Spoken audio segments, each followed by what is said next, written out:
While mechanics and skill have consistently improved over the last 8 years in Rocket League, there are some things that have actually just gotten easier due to changes or improvements to the game. In this video, I'll be covering 9 things that used to be harder to do in Rocket League, recounting the growing pains us OG players suffered through, and showing how much easier you free-to-play players have it these days. But you know one thing that has gotten easier in Rocket League? Capturing and sharing your best gameplay moments. With the Outplayed app, you just decide what gets clipped and it will record the action automatically. Then, after the match, you can easily review your clips by using the game timeline. Alright, I think this rumble play here would be perfect for Rocket Sledge's Calculated series. But before I submit it, I'm just going to trim it a bit. Okay, now that it's been edited, I can click my Favorites tab, hit the Discord share button, and select the appropriate channel in the Sledge Central Discord. There. Now my 200 IQ clip is posted in the Calculated channel and ready to be picked by Sledge for his next episode. I'm pretty confident this one's going to make it. The Outplayed PC app makes clipping and sharing your video game highlights easy and free.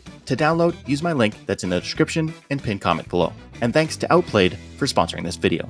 Yes, it used to be a lot harder to make good-looking cars in Rocket League, and I'm not just referring to the fact that there were a lot less items. For a full year after release, you picked one wheel type, one boost, and one decal, and it was applied to both teams. Oh, and there's no such thing as a preset. Want to make a new car? Say goodbye to your old one. Now, there were rumors of highly skilled garage players capable of equipping entire new loadouts between queues, but us common folk mostly just stuck with the same car for extended periods of time. Fortunately, this all changed in September 2016 when team-specific item selections and 10 presets were added to the garage. Other important milestones in garage progress include the addition of wheel trail and goal explosion customization in 2017, and an expanded color palette that has come a long way from the 18 primary colors per side we had at launch. Now, it's not uncommon for Rocket League players to find ways to make goals more difficult than they really should be. But in the early days of Rocket League, it actually was harder to score, due to weird goalpost physics that were known to regularly rob players of legitimate goals. In an attempt to fix the issues, a patch was finally deployed in January 2017. Though the results now seem to sometimes be a little too generous in awarding goals, it was a marked improvement. Now, due to the physics tick rate of Rocket League, post bounces will never be perfect, but at least they now tend to be in the shooter's favor more often than not. At launch, Rocket League had a default analog stick dead zone of 0.3, meaning you had to tilt your stick 30% of the way in a direction before your car began responding. Not really ideal for players interested in having fast and precise control. But there was no setting in Rocket League that would allow you to adjust your dead zone, unless you were on PC and knew how to change it within the config files. Some pros actually like to have theirs as low as 5%, and because of this, during the RLCS Season 1 World Championship, players were allowed to load their own personal config files into the LAN computers for their games. Finally, in December 2016, an in-game dead zone adjustment option was added, allowing PC and console players alike to personalize their stick response. Later, analog customization was expanded further to give us control of ground and aerial sensitivity, as well as a separate dodge dead zone. One other important improvement that made car control easier while at the same time opening it up for more creativity was the addition of 2 new bindings, arrow left and arrow right. These were added unannounced to the PC version of the game in the April 2016 Hoops update, and a few players were quick to recognize that directional arrow allowed for a whole new range of possibilities now that you could turn on all 3 axes simultaneously. A few days after the update, Rocket League Reddit guru Horary Hellfire used the bindings to come up with a potential new freestyle spin move they were calling the Fire's Vortex. And while it seemed Horary was the first to post a clip of this technique, by the time Jazer made a tutorial on it a few months later, the community had decided to call it the Tornado Spin. While it was obviously a new binding that required some practice to use, the addition of directional air roll definitely made half flips, aerial course corrections, and freestyling easier than it was before, though mainstream use of this control scheme has taken a while to catch on. Console players had to wait almost a year later before they even had access to the bindings, and the pro scene has been slow to adapt. Fast forward to today, a lot of pros do have directional air roll bound to a button, but don't actually use it that much. Now in the end, I'm not trying to say what someone like Zen does with his cars is easy because of changes to car control over the years. It's just that playing like he does now would have been almost impossible before these improvements and additions to the game. While the introduction of custom training packs and the effects of content creator tutorials definitely had a large effect on making training easier and more effective in Rocket League, I want to approach this topic from more of a standardization angle. Imagine you've been warming up in free play, practicing reading bounces and playing off the walls, and then you queue into competitive and see this. There was a period of time in Rocket League where there were 3 different non-standard maps in rotation just waiting to come up and render a large portion of your muscle memory useless. and players were left with the choice of either spending extra practice time on 3 maps they only occasionally played on, or just accepting that every time Neo Tokyo, Wasteland, or Starbase came up, it was going to be a bad time. Oh, and I should add that free play map selection wasn't even a thing at this time, so you would actually have to go out of your way and make a private match if you wanted to practice on Neo Tokyo. While it remains a heavily debated topic, there is no doubt training got a lot easier for competitive players when all non-standard maps were removed in 2017. Although it wasn't until 2018 that we could really say that full standardization had been achieved, as until then, boost locations still could vary from map to map.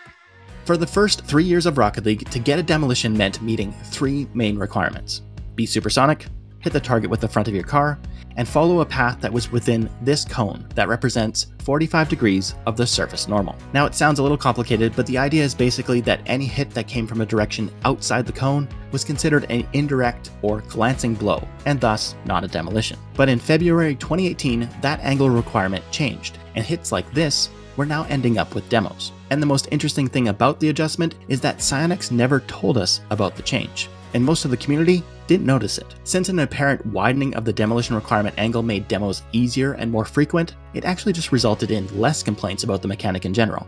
I mean, who is going to complain about going for a demo and getting it? Well, Horary Hellfire would, of course. In October 2018, Horary posted their findings to Reddit. By comparing the current version of the game with an older one, it demonstrated the obvious changes to the mechanic. And since Psyonix still hadn't confirmed any intentional adjustment, one could only assume that they had been broken during some previous patch or update. It wasn't until March 2020 that we finally got an answer. In response to my video in which I used a mod to test the demolition angle requirements, Psyonix lead developer Corey Davis replied to my Twitter post with a detailed explanation of the rules that were changed in February 2018. Angle calculations were now based on a line that referenced each car's center of mass. If the line falls within the pink cone, it's a demo. If it's in the darker cone, it will be a bump, and anything outside the cones is considered a glancing blow that will have no impact. Despite claims by some players that demos have changed or been broken since, I can assure you these same rules remain in effect today. And while demolitions continue to be a mechanic that is often misunderstood, they are definitely a lot easier to get than they were with the strict angle requirements prior to 2018. For the first 4 years, Rocket League was technically a cross-platform game, with some specific limitations. PC could play with PlayStation and Xbox, but not at the same time. Meanwhile, Switch players could be found in anyone's game, usually to the dismay of whoever was unlucky enough to have them as a teammate. But these capabilities were related to matchmaking only, and actually being able to group up with cross-platform friends wasn't a reality until February 2019. One of the groups that suffered the most before this update was high-level Switch players. Yes, they existed, but they were so few, they basically had no one to group up with. Rocket League released on Switch in November 2017, but it wasn't until early February 2019 that Greg became the first Switch player to reach Grand Champion. It was an impressive achievement, as there were only a couple players on the platform even close to his level, and Greg was forced to solo queue 2GC while playing against platforms that had both obvious technological advantages and the ability to easily group up with friends.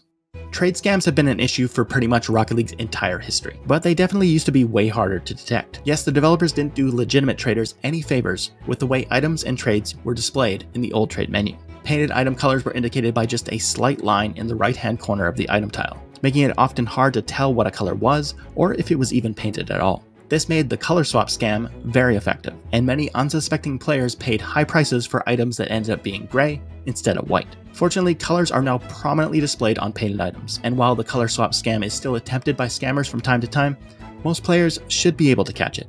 Another issue with early trading was the fact that you could trade 50 items at once, but they couldn't all be seen without scrolling. Once again, a limitation that scammers like to exploit, as they would remove or replace items with the hope that you would miss the switch and just accept the trade. Today we have a whole separate window that appears after the trade has been accepted that allows you to review each side's offers and confirm that nothing has been altered. From July 2015 to May 2016, there were no quick chat options in Rocket League. These 16 were all we had. In response to community requests, the May update added 27 new quick chats and the ability to customize your selections through a new menu. Some classics that arrived at this time were Calculated, Need Boost, and the always passive-aggressive OK. From there, we didn't see another quick chat update until the launch of free-to-play in 2020, which added 5 useful tactical chats and finally gave us the ability to complement physical plays with Nice Bump and Nice Demo. While voice chat has always existed in the game, its terrible quality made it pretty much useless. An update in May 2022 finally revamped the system and made talking with your solo queue teammates a real option. That is, if they bother turning it on, of course. Yes, the Rocketeer player title actually used to mean something in this game. While maybe not technically hard to get, it did require almost 1,000 hours of playtime, and for the first few years of Rocket League, it was kind of a rare title. Since the August 2018 progression update, this title can now be earned in as little as 100 hours. A sad end for a once prestigious achievement. If you want to learn more about the old XP system and how both Psyonix and the players managed to break it, you can watch my recent documentary on the subject that's linked here. Otherwise, please like, subscribe, and check out the free Outplayed gameplay capturing app that is linked in the pinned comment below. My name is Rocket Sledge. Thanks for watching.